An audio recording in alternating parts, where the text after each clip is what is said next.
Amalia, nah ini dia nih. Tadi keterputus, kemana dok? Sarapan dulu kayaknya ya. Iya, saya sarapan dulu. Biar bisa live Instagram sama Bapak. Oke, dokter, dokter Lisda Amalia, dokter SPSK, betul ya, dokter Lisda ya? Iya, betul, betul Pak, betul. Oke, gimana kabarnya dok? Sehat ya? Alhamdulillah baik Pak, Alhamdulillah baik. Oke, dan saya lihat ini di ruangan tentu di tempat kerja nih, kayaknya di rumah sakit ya dok, atau masih di rumah? Enggak, ini di RSAS, makanya setelannya setelan pakai masker. Pakai masker ya. Karena memang sudah jadi SOP lah ya. Sekaligus juga adaptasi kebiasaan baru pakai masker ya, dokter Lisda ya. Ya, betul, adaptasi kebiasaan baru. Ya, betul sekali. Oke, dok, yang jelas di obrolan kesehatan kali ini, topik kita adalah kenali tanda dini stroke, begitu ya.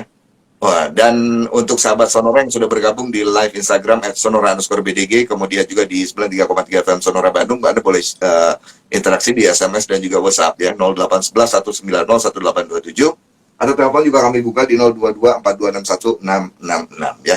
Oke, dok, sebelum siap kita bahas juga lebih dalam tentang stroke ini, siapa yang bisa berisiko tinggi terkena stroke dan seterusnya, kemudian juga yang jelas mungkin dokter Lisda bisa jelasin dulu, ini stroke ini penyakit apa sih? Ada yang bilang katanya darah tinggi, ada yang bilang jantung, ada yang bilang juga yang lain-lain gitu. Ini stroke ini apa ini dok sebetulnya dok? Silakan Ya, dokter Lisda. ya. Jadi stroke itu sebenarnya adalah kelainan dari otak. Kelainan dari otak akibat dari gangguan dari pembuluh darahnya.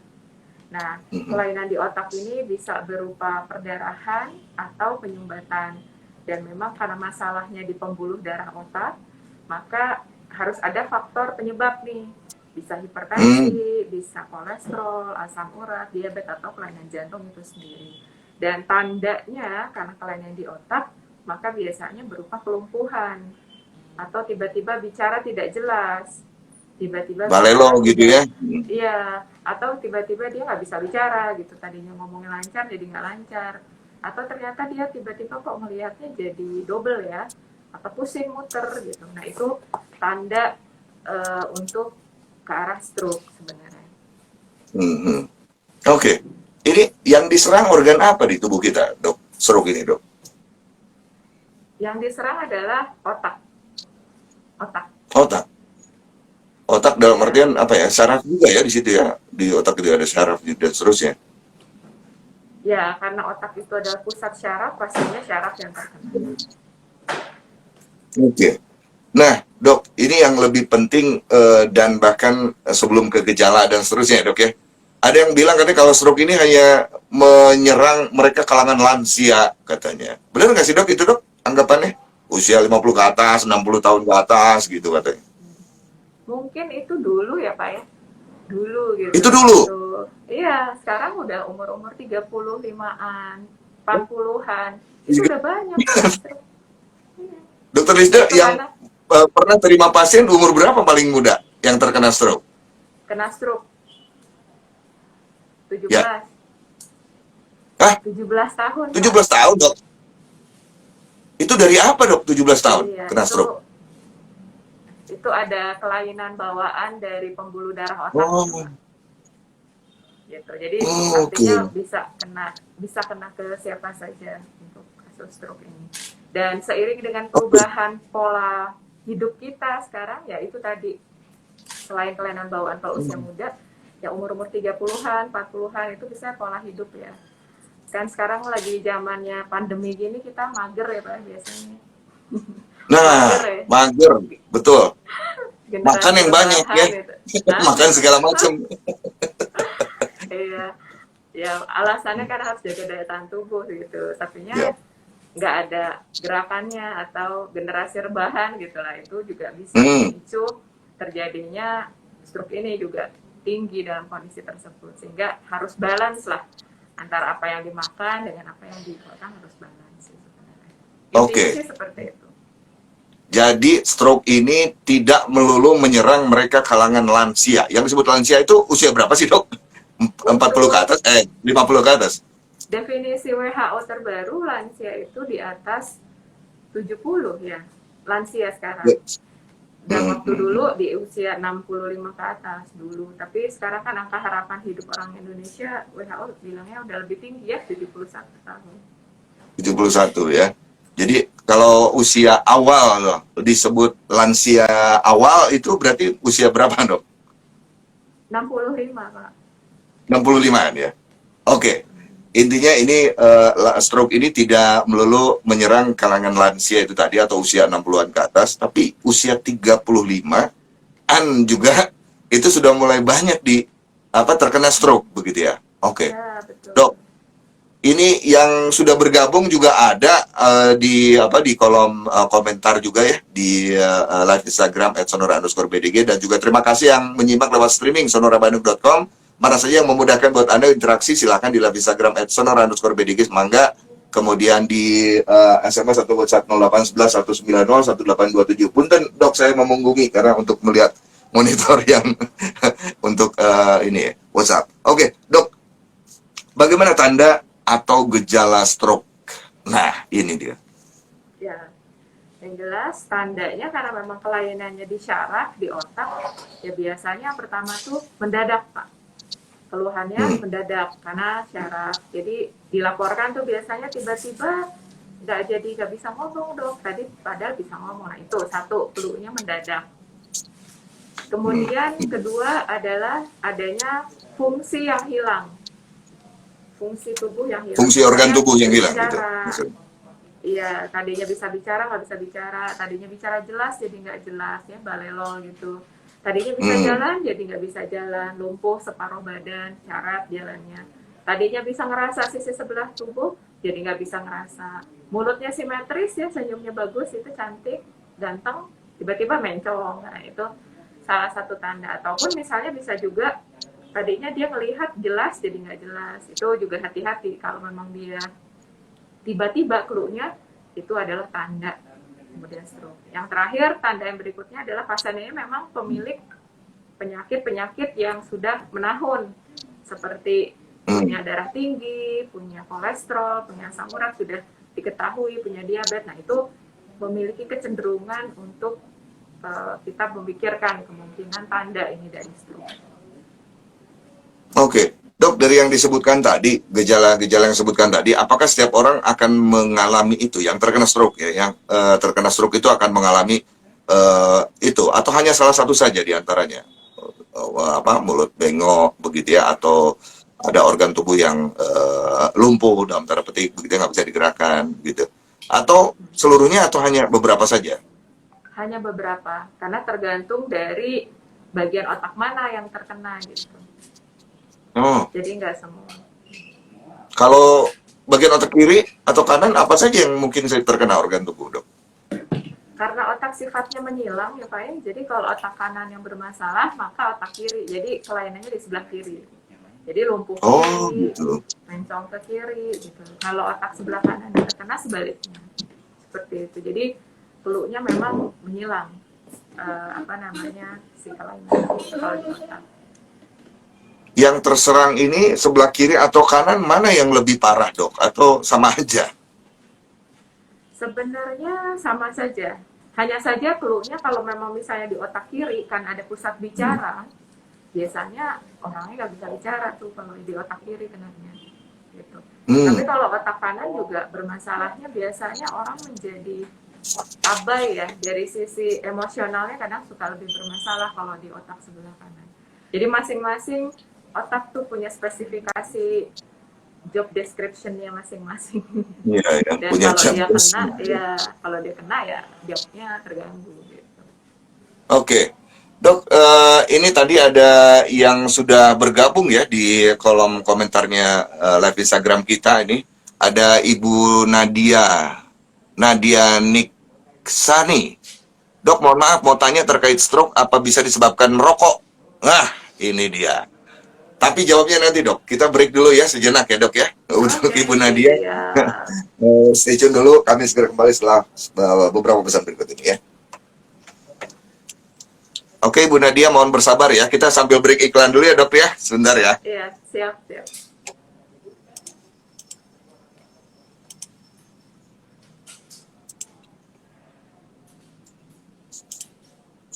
Saya tunggu flu Bapak aja ya Pak. Iya, Nanti kalau disuruh jawab. oke, ini tinggal 2 menit, 3 menitan lagi dok ya. Oke, untuk sahabat Sonora, terima kasih yang masih attending di live at Sonora_BDG. Topik kita adalah kenali tanda dini stroke, dan yang pasti kita berbincang sekarang ini narasumber bersama Dr. Lisda Amalia, Dr. SPSK.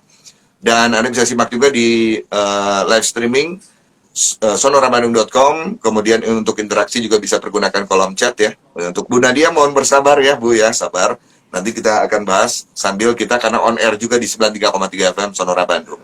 Kemudian juga untuk dokumentasi nanti perbincangan kita bisa Anda simak juga di YouTube channel Sonora Bandung. Jangan lupa subscribe, like and share ya. Oke. Oh ya, untuk ini barangkali di RSAS sekarang live juga nggak, Bu? Live. Sama juga ya. Di Instagramnya bisa di follow juga sahabat Sonora ya. Di @rshs apa tadi ya, saya lupa lagi. RSAS. Oke, tapi yang jelas Instagram gampang banget ya. RSAS ini tinggal searching saja. Oke, sebentar. Saya nggak tahu itu apa. Dok, mohon maaf saya kalau mau mengunggungi ya, karena saya lihat monitor yang sebelah sini yang SMS WhatsApp-nya. Santai, santai Pak. Oke. Apa sih?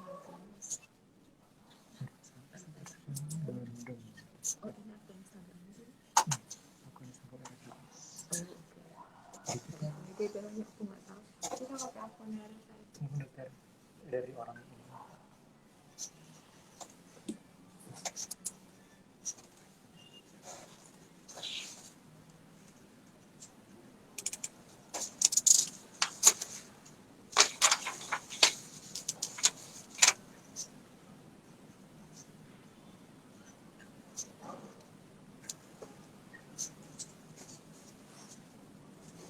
Oke, sekali lagi terima kasih yang masih attending di sini, masih bergabung di live Instagram @sonora_BDG. Topik kita bersama Dr. Lisda Amalia, Dr. SPSK dari Rumah Sakit Hasan Sadikin Bandung. Dan topik kita seputar waspada stroke ya, atau kenali tanda dini stroke. Anda bisa bergabung juga di 93,3 FM Sonora Bandung, kemudian juga yang pasti di interaksi di SMS atau WhatsApp ya 0811 190 1827 atau di kolom komentar di sini ya. Anda bisa pergunakan mana saja yang memudahkan untuk Anda. Dan juga terima kasih untuk yang menyimak Sonora lewat streaming sonorabandung.com. Kemudian dokumentasi perbincangan ini juga bisa Anda simak juga nanti di YouTube channelnya Sonora Bandung ya. Jadi jangan lupa untuk subscribe, like and share juga ya. Bunyiin juga loncengnya. Oke, kemudian juga tadi sebentar, tinggal 30 detik lagi dok ya, kita sambil on air. Oke.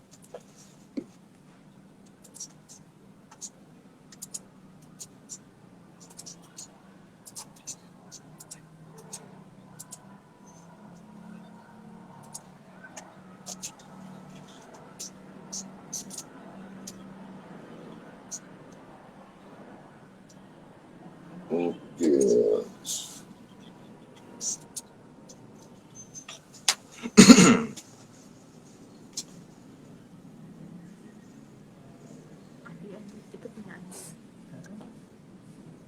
Baik, kita kembali ke obrolan kesehatan yang pasti seputar waspada stroke ya, atau kenali tanda dini stroke di live Instagram @sonora_BDG. Kita masih bergabung bersama narasumber, ada Dr. Lisda Amalia dari Rumah Sakit Hasan Sadikin Bandung, RSAS Bandung ya. Oke dok, kita lanjut lagi Dr. Lisda. Dan oke, kita langsung menjawab saja tadi Ibu Nadia ya, yang sudah interaksi di kolom komentarnya ini ya, Instagram ya. Soal ini mungkin penyebab atau pemicu stroke ya dok ya, dari merokok. Itu bisa jadi pemicu nggak sih dok? Bisa, bukan pemicu, malahan penyebab. Oh ya? Salah satu penyebab stroke bisa dari merokok. Karena rokok Kok itu bisa punya menyebabkan? kandungan, ya dia tuh ada kandungan tar ya Pak ya, terutama rokok-rokok kretek itu ada kandungan Hmm, tar. Tar itu tuh ngerusak pembuluh darah. Nah, salah satu yang dirusak pembuluh darahnya otak.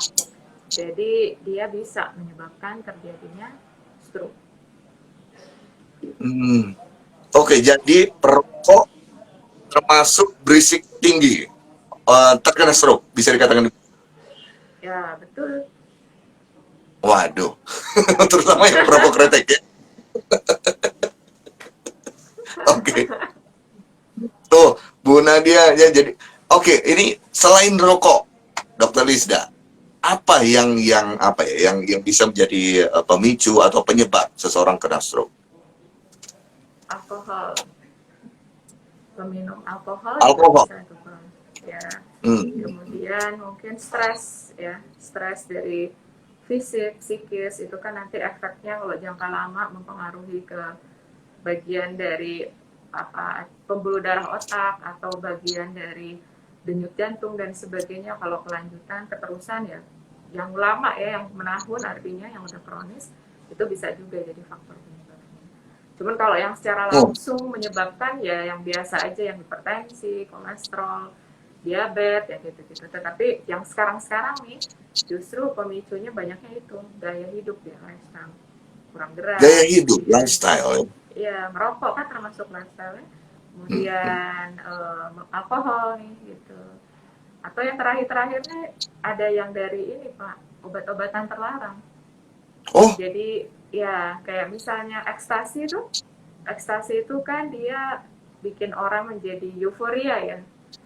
hmm. Efek kelihatannya sama kita, tetapi di dalam tubuh tuh ternyata dia bikin denyut jantung menjadi lebih meningkat. Dan kalau dia digunakan dalam dosis besar atau dalam bangka waktu lama mempengaruhi ke tensi juga gitu, dan itu resiko stroke juga dari obat-obatan terlarang gitu. Sabu salah, bukan Aduh, maaf, ekstasi salah satu. ekstasi. Aduh, jahat banget ya itu ya. Bahan-bahan obat terlarang itu ya, narkoba itu ya, Dok ya. Makanya mendingan jauhi, pokoknya hindari yang Ya, namanya narkoba ya, karena itu menyerang segala macam ya, Dok ya. ya segala macam betul. Salah satunya yang ke otak itu. Oke, Dok. Kalau tadi gaya hidup berkaitan dengan gaya hidup, kita lihat di soal makanan aja dari makanan. Kalau jenis makanan ada nggak sih yang artinya bisa tadi menjadi pemicu atau mungkin juga jadi penyebab? Katanya orang yang sering makan gulai, gulai sapi bersantan itu berisiko tinggi tuh, oh jangan kena stroke loh, gitu. Atau gimana sih dok sebenarnya? Makanan. Kalau terkait makanan mungkin kita harus lihat dulu apakah orang ini punya faktor risiko juga ya Pak ya. Jadi makanan tidak berdiri sendiri mengakibatkan, tetapi Ya. dia memicu sesuatu penyakit yang memang udah ada dasarnya menjadi lebih berat. Misalnya kayak orang punya hipertensi nih, terus dia makan ikan asin atau banyak Mm-mm. makan vetsin misalnya. Nah, itu kan Yes. mengakibatkan si vetsin dan ikan asinnya mengakibatkan tensinya lebih tinggi pada orang yang punya darah tinggi. Mungkin kalau orang yang makan ikan asin tensinya rendah atau normal, mungkin nggak masalah. Tapi kalau tensi tinggi, Gimana? jadi masalah. Kemudian terkait dengan tadi kayak gulai, kayak gitu. Itu kalau orang yang nggak punya faktor resiko, misalnya kolesterolnya oke, keturunannya juga bagus-bagus aja si kolesterolnya, Hmm. mungkin nggak masalah. Tapi kalau orang yang sudah punya kolesterol ya mungkin harus jaga lah, makanan yang Hmm. nikmat-nikmat itu ya ada resiko tingginya gitu. Dan Makanan sayur-sayur mungkin jeroan yang juga dok ya. ya asam urat. Tapi kadang-kadang yang justru sekarang saya temui itu ya Pak, bukan makanan yang model-model gitu tuh. Gorengan Pak. Oh, Aduh, gorengan. Banyaknya. Iya, itu kan kita juga suka, kayaknya kita identik tuh ya. Lemak itu sama dengan makanan enak, makanan ya, mewah, daging, ya itu bersantan, gak juga sih. Sekarang justru enggak juga. gorengan itu ya karena antara lemak, antara minyak dengan terigu itu dikawinin tuh, wah itu jadi lemak yang sangat jenuh dan itu berisiko untuk pembentukan masalah di pembuluh darah. Salah satunya pembuluh darah otak. Itu juga mungkin perlu Iya, pembuluh darah. diwaspadai ya. Oke. Nah, dok, ketika anggota keluarga kita ya, ada yang terkena stroke tadi, gejala-gejalanya sudah menunjukkan demikian. Ada yang bahkan jujur saja almarhum ayah saya juga pernah kena stroke dan saya menyaksikan langsung ketika pagi hari keluar dari kamar mandi subuh itu keluar dari kamar mandi terus terjatuh dan saya mendapati beliau itu sudah sudah tergeletak begitu ya di lantai dan mulutnya bengkok gitu ya. Kemudian seperti ada ngorok dok, seperti tertidur gitu. Nah, jika waktu itu kan gitu saya belum tahu itu stroke atau bukan gitu ya. Tapi begitu dicoba dibangunkan nggak bangun-bangun dan akhirnya dibawa ke rumah sakit. Nah, ketika tanda-tanda seperti itu, apa yang sebaiknya harus memang dilakukan oleh anggota keluarga yang lain, dok? Hmm. Berarti kalau memikirkan itu yang tadi kriterianya mendadak ya, punya faktor risiko, ada gangguan fungsi, maka tindakan segera ke rumah sakit. Karena itu adalah Segera. emergency, gawat darurat, emergency gawat darurat. Dan stroke adalah emergency untuk otak kita, sehingga harus dibawa ke rumah sakit. Nanti setelah itu biar dokter yang menangani tindak lanjut. Oke. Berapa lama sih dok sebaiknya ketika tadi ya sampai seperti tertidur atau pingsan tadi ya, kemudian segera dibawa ke rumah sakit itu kalau kalau disebut penyakit itu makin supaya bisa cepat tertangani gitu loh maksud saya dok. Sebaiknya apa mungkin dalam 30 menit atau 1 jam misalnya pokoknya segera bawa. Kalau lebih dari itu misalnya bisa lebih parah atau gimana gitu dok. Yang jelas lebih cepat lebih baik. Kita Lebih cepat punya lebih baik gitu. ya ada golden period, waktu emas yang Nah, bisa golden kita period. selamatkan itu adalah 3 jam, Pak. 3 jam. 3 jam. Kalau 3 jam segera dibawa ditangani, itu kemungkinan untuk sembuh atau tidak ada gejala sisa pasca stroke akan lebih baik. Oke, dan tertangani ya lebih lebih cepat tertangani kan lebih baik. Dok, prinsipnya begitu kan ya. Tapi paling Ya, tidak itu ya batas waktu 3 jam itu ya. Itu golden ya, period katakanlah ya ya, untuk yang ya. mereka. Oke. Dok, kalau misalnya begini, Dok. Tadi katakan juga stroke ini bisa sembuh atau tidak. Nah, tentu ada sebelum ke sana kan ada ini dulu lah apa artinya ada pengobatan yang diberikan, ada terapi dan segala macam, Dok ya. Gitu ya. Tapi pada prinsipnya stroke itu bisa sembuh atau enggak? Si Dok? Ya. Mungkin saya perlu luruskan dulu ya, karena kadang-kadang kalau orang awam mengatakan sembuh, dia Ya. berarti tidak minum obat sama sekali.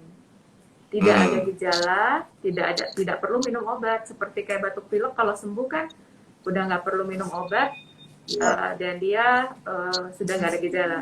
Nah, stroke itu tidak begitu. Sembuh itu gejala mungkin nggak ada, sudah membaik karena mungkin kita menangani dengan cepat. Tapi pengobatan yang terus jangka panjang tuh, obat darah tingginya, obat stroke-nya, obat gulanya, kolesterolnya itu yang harus terus diminum karena penyebabnya si penyakit-penyakit tadi. Artinya kalau sembuh pada pasien stroke artinya gejala nggak ada, tapi dia minum obat jangka panjang. Mungkin itu yang perlu kita luruskan, Pak. Iya, betul ya. Jadi bukan arti sembuh lalu tidak minum obat ya, begitu Ya, ya. Jadi betul, bukan betul. begitu ya gitu ya. Tapi Bukan begitu. sembuh dalam artian tetap obat itu jadi bisa dikatakan seumur hidup pasti minum obat tuh kalau yang mereka yang kena stroke. Betul, betul. Terutama untuk yang punya faktor risiko ya, darah tinggi, kolesterol itu kan obatnya sebaiknya diminum jangka panjang. Terkait kapan diberhentikan itu biar dokter deh yang mikirin. Iya, betul ya. Ya, Karena kondisi tiap orangnya juga berbeda ya pasiennya, Dok ya.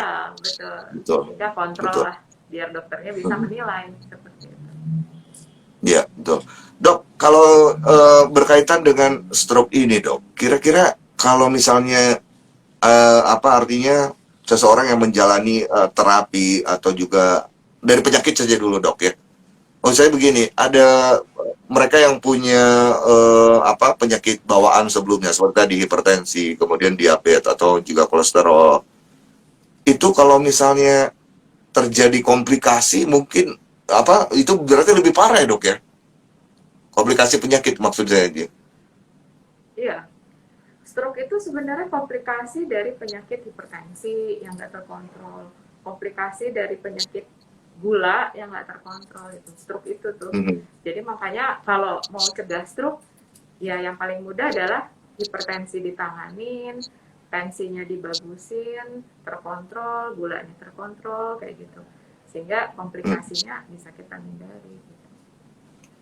Dari selama dokter ini dok terima pasien gitu ya, kebanyakan mereka dari penyakit apa sih dok yang kena stroke ini dok? Hipertensi kah atau mungkin yang lain?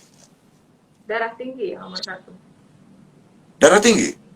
Ya, hipertensi nomor satu. Kalau selama masa pandemi ini dok gimana dok? Ada ini nggak ada pengaruh nggak sih dok? Mungkin lebih banyak juga jangan-jangan atau gimana? Nah, kalau pandemi ini lucu, Pak. Jadi dia bukan Hmm. terkait dengan penyakit baru biasanya. Jadi karena memang dia pasien-pasien rata-rata kan takut ya ke rumah sakit Ya. karena terkait pandemi gitu. Jadi mungkin mereka juga bingung nih gimana nih kontrol, kami takut ke rumah sakit.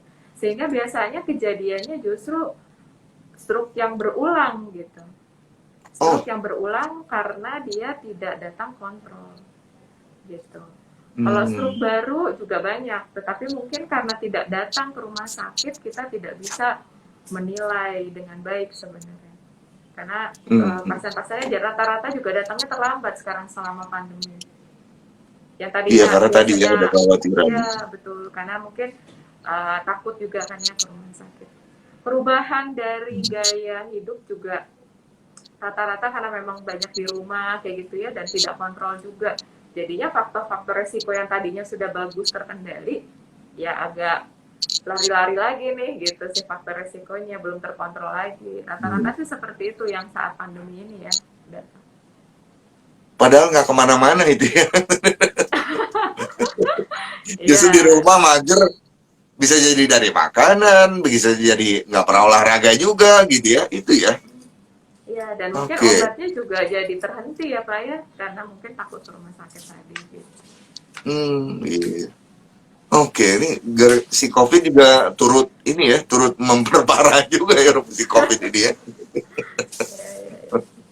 Oke, dok tadi disebutkan seseorang yang terkena stroke bisa juga terserang kembali atau yang kedua, stroke yang kedua. Nah, kecenderungannya kalau kena stroke yang kedua itu lebih parah atau bagaimana, dok? Tapi nanti jawabnya, dok ya. Kita break dulu ya, dok ya. Sejenak ya, saya break iklan dulu. Oke, sahabat Sonora, Iya. tetap di 93,3 FM Sonora Bandung dan yang pasti terima kasih yang masih bergabung di live Instagram @sonora_bdg ya. Kita akan lanjutkan setelah yang berikut ini. Oke, terima kasih yang masih bergabung di live Instagram @sonora_bdg. Anda bisa pergunakan juga di kolom chat yang ingin bertanya bersama Dr. Lisda Amalia dari Rumah Sakit Hasan Sadikin Bandung seputar waspada stroke ya. Jadi kenali kenali dini tanda-tanda stroke begitu ya. Silakan di kolom komentar bisa Anda pergunakan juga, kemudian di SMS atau WhatsApp-nya Sonora Bandung di 0811 190 1827 ya. Atau telepon juga di 022 4261 666. Oke, sebentar saya coba cek-cek dulu.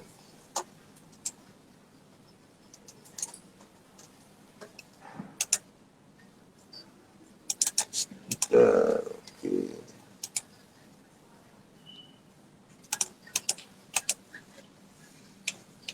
Oke, jangan lupa juga, oh ya, terima kasih yang menyimak juga di streaming sonorabandung.com. Kemudian juga yang sudah bergabung atau untuk dokumentasi perbincangan ini, talk show ini, bisa simak juga di YouTube channel Sonora Bandung ya. Jangan lupa untuk subscribe, like, and share tentunya ya. Bunyiin juga loncengnya. Oke, kurang lebih 1 menit lagi, kita akan lanjut lagi. Kemudian terkait juga dengan stroke.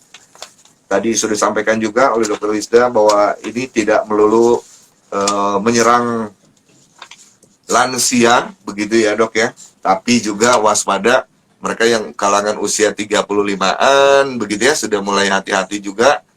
Karena yang juga penting adalah tadi faktor gaya hidup atau lifestyle, itu ternyata berpengaruhnya. Ya cukup dominan juga ya dok ya. Lifestyle ini, gaya hidup ya. makan, bisa macam-macam gitu ya. Terus apa wisata kuliner itu kadang-kadang kan kita kalau sudah lagi excited kan gitu ya, bisa kulineran kemana aja dok, dan makanannya bisa apa aja kan ya. Iya, betul, betul. Oke, kita lanjut lagi Betul dok. ya. Baik, 93,3 FM Sonora Bandung, kita lanjut lagi obrolan kesehatan kita seputar kenali tanda dini stroke, ya, waspada stroke juga. Sahabat Sonora, kita masih bergabung bersama Dr. Lisda dari Rumah Sakit Hasan Sadikin Bandung. Kita lanjut lagi ya, Dr. Lisda ya. Ya, ya. Dan kayaknya kita masuk sesi terakhir nih sepertinya.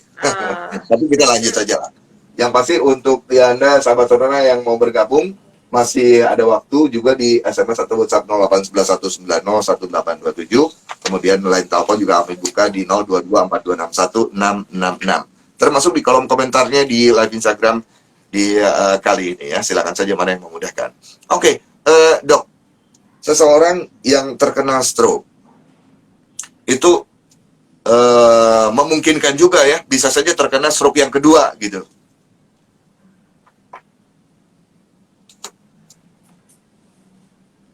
Bisa mengalami stroke yang kedua dok ya? Bisa banget. Bisa banget. Wah, bisa banget. Berarti ini lebih parah atau gimana dok? Yang kedua ini biasanya dok? Biasanya yang kedua, ketiga, dan sebagainya itu pasti lebih berat. Karena kerusakan otaknya kan ada 2 kali. Berarti ya kelainan fungsi dari fungsi job description otak tadi tuh berkurang lagi gitu. Kalau dia tadi bisa kerja 10, ya dikerjanya cuma 8 karena 2 masalah. Jadi pastinya lebih berat, Pak. Oke, pasti lebih berat.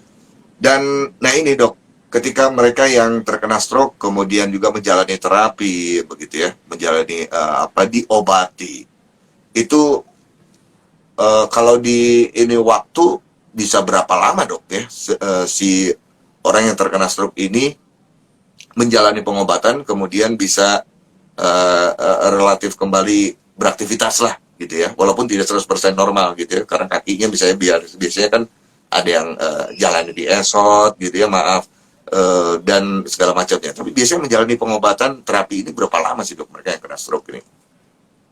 Ya jelas kalau dia datang lebih awal nih, yang tadi ditangani lebih cepat, ya. Saat perawatan juga mungkin udah normal lagi, Pak. Karena ada pengobatan yang kita punya golden period 3 jam itu untuk stroke penyumbatan, itu kita bisa lakukan di Hasan Sadikin, trombolisis itu namanya, si sumbatannya kita kasih obat ya, dibuka, bagus lagi tuh. Biasanya selama perawatan juga udah nggak ada kelainan fungsi seperti itu. Tapi dengan catatan, makin cepat datang makin baik. Nah, bagaimana dengan kondisi yang datangnya telat gitu ya, atau stroke-nya berat? Nah, biasanya itu otak punya fase di mana dia bisa membuat suatu healing, penyembuhan. Sehingga nanti stroke-nya mengalami recover, perbaikan. Itu biasanya sekitar 3-6 bulan. Jadi itu golden period ya untuk fisioterapi atau pengobatan yang kita kejar target gitu ya, itu di 3-6 bulan tuh masih membaik. Nah, kalau untuk terkait dengan kita bisa aktivitas kembali itu tergantung.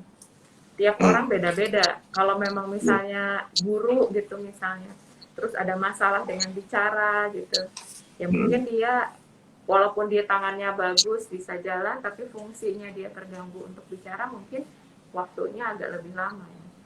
Tapi kalau orang yang biasa-biasa aja gitu, hanya butuh nulis dan sebagainya, nggak ada masalah, mungkin nggak jadi masalah, nggak bisa bicara gitu. Jadi pengembalian fungsi kembali itu tergantung dari dia aktivitasnya apa sih sebelum stroke. Mungkin itu target point dalam 3-6 bulan dia recover dengan baik. Oke. 3-6 bulan ya, dan itu ya waktu yang bukan sebentar juga ya dok ya. Ini tentu peran anggota keluarga yang lain untuk pasien stroke ini sangat penting sepertinya. Karena kan yang terdampak itu ketika anggota keluarga terkena stroke misalnya, maka anggota keluarga lain juga kan harus merawat dan segala macam. Ini seberapa kuat dok peran dari anggota keluarga yang lain nih untuk ikut merawat gitu? Yang jelas support sistem keluarga mah penting banget, penting Penting. banget. Hmm. Ya. Kalau saya ibaratkan dalam persentase, tapi tetap aja ya 50-50 Pak. 50% Hmm. dari keluarga ngedukung dan 50% pasiennya harus semangat. Iya, Karena betul. kalau support system 50% keluarganya semangat banget, bawa ke rumah sakit, obat dikasih, diantar fisioterapi sana sini, tapi pasiennya juga nggak semangat, ya target dari recover dalam 3-6 bulan juga susah. Atau Hmm. sebaliknya, pasiennya semangat gitu, tapi keluarga nggak nganter, obatnya juga susah ngedapetinnya gitu. Jadi ya mempengaruhi juga. Jadi dua-duanya harus balance. Kalau ditanyakan support system, pasti penting dalam hal ini. Iya, betul ya. Oke. Dan apa ya? Faktor psikologi juga apa ya? Kadang-kadang yang tadi ya, mungkin anggota keluarga yang lain bisa jadi nggak support atau karena down juga kan mentalnya misalnya ya. Itu ada apa ya? Artinya ada kemungkinan juga seperti itu karena kan butuh kesabaran, butuh ketelatenan juga untuk merawat anggota keluarga yang terkena stroke ini kan, Dok ya? Ya, terutama untuk stroke yang berat ya, yang artinya yang Hmm.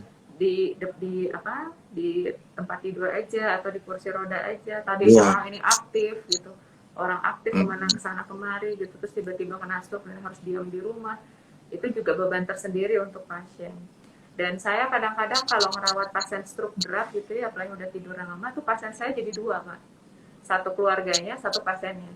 Karena Ah, keluarganya juga harus diberikan motivasi gitu, dan mungkin iya. kita juga kasih tips and trick biar kira-kira nih apa sih yang mempercepat perbaikan kayak gitu. Apa kadang-kadang keluarga juga harus nerima dulu juga ya, agar dia mendukung, dan pasien juga harus gitu, nerima dulu nih kita kena stroke, jadi harus semangat pengobatannya, jadi jalannya bareng. Hmm.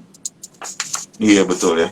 Aduh, kalau ini kalau yang apa dengar yang kena stroke kemudian dirawat itu kan ini banget ya.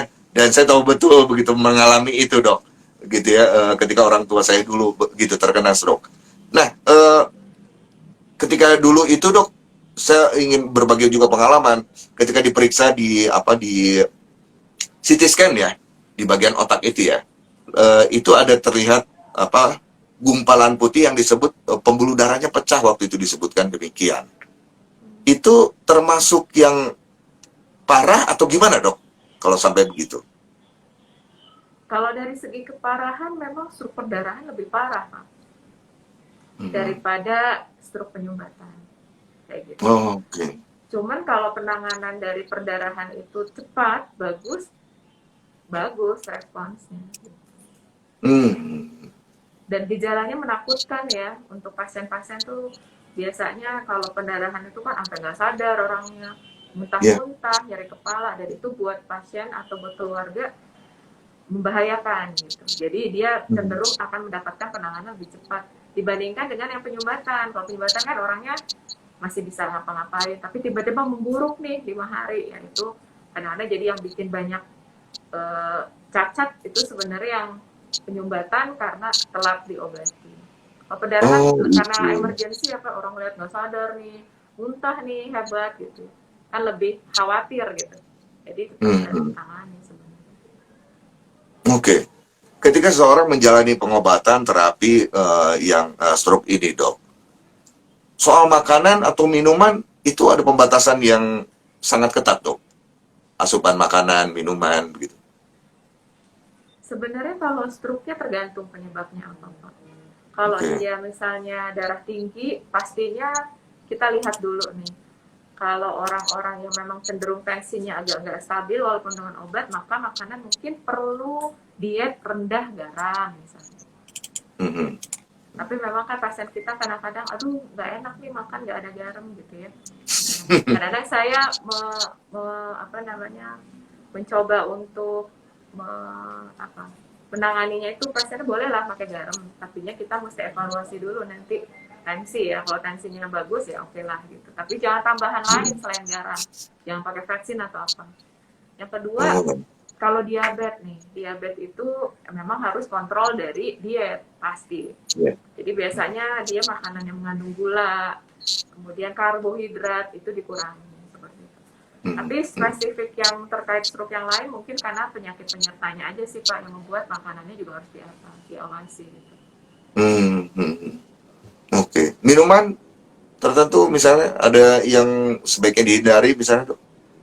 Teh manis mah boleh ya dok ya? Oh, boleh sih teh manis boleh, cuman kalau diabetes juga harus dilihat ya Diabetes. kadar Iya kadar betul. gulanya gitu. Kadang-kadang jangan terlalu banyak juga gitu karena mempengaruhi Hmm. dari dietnya. Atau kopi misalnya, kalau kopi biasanya hubungannya sama orang-orang yang apa namanya mungkin darah tinggi, tapi kadang-kadang nggak ngaruh juga ya. Yang paling signifikan makanan mempengaruhi itu justru yang modelnya garam Pak, penelitian itu bilangnya Hmm. itu. Kalau dia makan garam lebih dari sekitar 2 gram sehari, resikonya lebih tinggi dari orang yang enggak. Makanan yang mengandung garam itu apa aja sih dok? Kerupuk juga mengandung garam kan ya? Oh iya, kadang identiknya gini Pak, kalau di Hmm. Sunda ya, di Sunda itu kan ada tambahan tuh selain garam, micin, micin, Micin. pecin, Micin. pecin. Nah menurut orang kadang-kadang itu bukan garam dok, gitu. Padahal itu teh kalau Hmm. kita lihat kandungannya kan garam dan akhirnya menambah menambah si volume garam yang memang sudah dikasih dari yang aslinya gitu loh. Padahal Hmm. ada Iya. juga. Nah, jadi makanan yang mengandung garam berarti yang mengandung versi pasti mengandung garam. Iya. Atau misalnya itu crackers apa ya? Biskuit. Itu Nah, kalau kita lihat biskuit-biskuit juga banyak tuh Pak garam. Sodium glutamat itu kan garam sebenarnya. Gitu. Itu oh, banyak juga. Ya, dan itu kadang kita pikir nggak ada ya padahal ternyata kalau dilihat ada. Itu sih paling yang makanan mengandung garam yang familiar ada di kita, makanan bervaksin sama satu hmm. lagi ya crackers. Tapi sekarang justru jangan-jangan nih dok, makanan kan sekarang yang wisata kuliner ya lagi happening juga, apalagi Bandung kan wisata kulinernya banyak Nah, inovasi juga gitu ya. Ini jangan-jangan nah, yang banyak juga jajanan yang justru itu tadi garamnya tinggi gitu ya, kandungan garamnya dok ya. oh iya, iya betul. Karena kita nggak pernah tahu ingredient Ya. awal ya, Hmm. betul.